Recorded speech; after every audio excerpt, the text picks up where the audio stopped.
43 കൊല്ലത്തെ ദൃഢമായ ഒരു ഫ്രണ്ട്ഷിപ്പാണ്. എനിക്ക് തോന്നുന്നത് അദ്ദേഹത്തിൻ്റെ ഒരു പ്രത്യേക തരത്തിലുള്ളൊരു സ്വഭാവം വെച്ചുകൊണ്ട് എല്ലാം വെട്ടിത്തുറന്ന് പറയുന്ന ഒരു നേച്ചറായിരുന്നു. അതിനകത്ത് സൗഹൃദമോ കാര്യങ്ങളൊന്നും നോക്കത്തില്ല. സിനിമയുടെ കാര്യമാണെങ്കിൽ നല്ല സിനിമ, TV പരിപാടിയാണെങ്കിൽ നല്ല TV പരിപാടി, നല്ല കഥ, നല്ല തിരക്കഥ, അതിനുവേണ്ടി ഒരു വിട്ടുവീഴ്ചയും ചെയ്യാത്ത ഒരാളാണ്.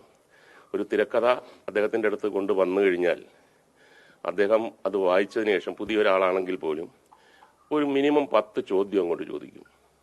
ആ ചോദ്യങ്ങൾക്ക് മറുപടി പറഞ്ഞെങ്കിൽ മാത്രമേ ഈ തിരക്കഥയുമായിട്ട് മുന്നോട്ട് പോകത്തുള്ളൂ. അതുകൊണ്ട് തന്നെ ഒരുപാട് പേർക്ക് എൻ്റെ അടുത്ത് വന്ന് ഇങ്ങനെ ശ്രീനിവാസൻ്റെ അടുത്തോട്ട് പോകാൻ ഭയമാണ്. കാര്യം ചോദിക്കുന്ന ചോദ്യങ്ങൾ അത്ര കൃത്യമാണ്.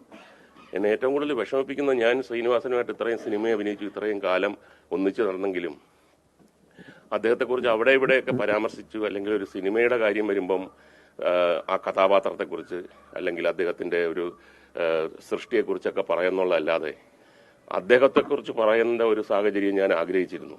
അതിങ്ങനെ ഒരു സാഹചര്യമായി പോയി എന്നുള്ളതാണ് എന്നെ സംബന്ധിച്ചിടത്തോളം ഏറ്റവും ദുഃഖകരമായ കാര്യം. ഒരിക്കൽ പോലും ഈ 43 കൊല്ലത്തിനകത്ത് വെച്ച് ഒരിക്കൽ പോലും ഒരു ചെറിയ നീരസം പോലും ഉണ്ടാകാത്ത ഒരു സുഹൃത്തായിരുന്നു.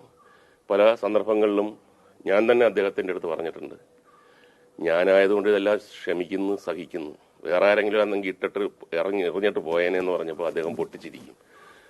അദ്ദേഹത്തിൻ്റെ ചിരിയും വളരെ പ്രസിദ്ധമാണ്.